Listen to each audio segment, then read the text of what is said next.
खरी कुस्ती तर 2024 मध्येच झाली की नाही झाली? आणि ते कुस्तीमध्ये मैदानात कोण होते? प्रवीण भाऊ. तर आम्ही फक्त पाहत होतो. कुस्तीमध्ये अचलपूरची जनता त्या मैदानात होती. आमदार म्हणून आणि आमदारचे उमेदवार म्हणून प्रवीण भाऊ नव्हते.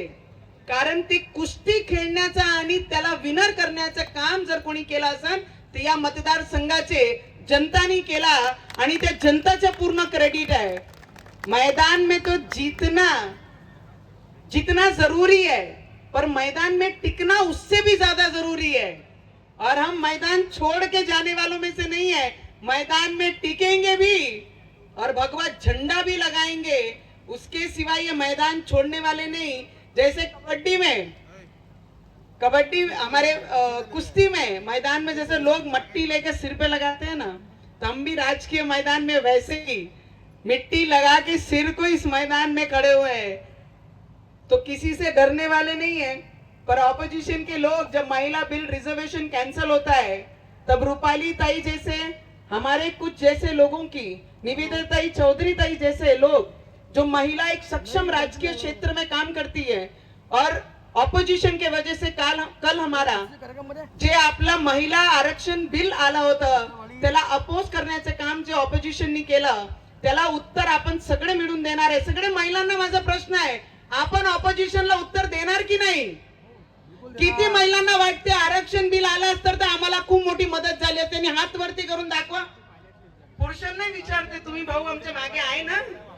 दाखवा बरं. कोणाकोणाला वाटत होता की काल आपले पार्लमेंट मध्ये महिला आरक्षण पास झाला पाहिजे होता?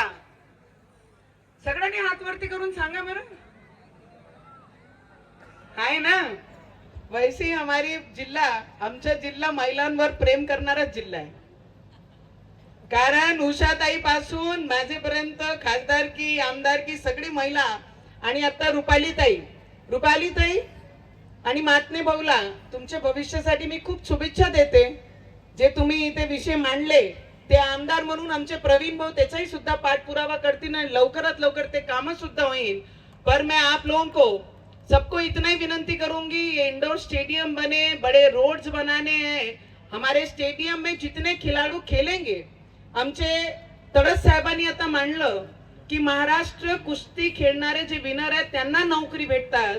तसंच आमचे विदर्भ केसरी जे होतात, जर ते 3दा झाले तर त्या विदर्भ केसरींच्याही मुलांना, पालकमंत्री महोदय साहेब, आपल्याला मी सुद्धा विनंती करीन, कारण विदर्भाची एक सून म्हणून, कारण विदर्भामध्ये खेळणारे जे लोक आजपर्यंत फक्त त्याच बाजूनी सगळे मुलांना एनकरेज करण्यात आला, आणि आमच्या विदर्भाचे मुलं जर खेळत असन तर त्यांना सुद्धा त्यांच्या भविष्यासाठी संधी भेटली पाहिजे. आणि ते 3दा जर विदर्भ केसरी झाले तर त्यांना सुद्धा त्यांच्या भविष्याकरिता आपण सरकारमधून त्यांना नोकरी दिली पाहिजे, एवढीच मी विनंती करीन. आणि जितने भी लोग यहाँ पे खड़े हैं ना, अचलपुर के नाम को दाग नहीं लगने देंगे.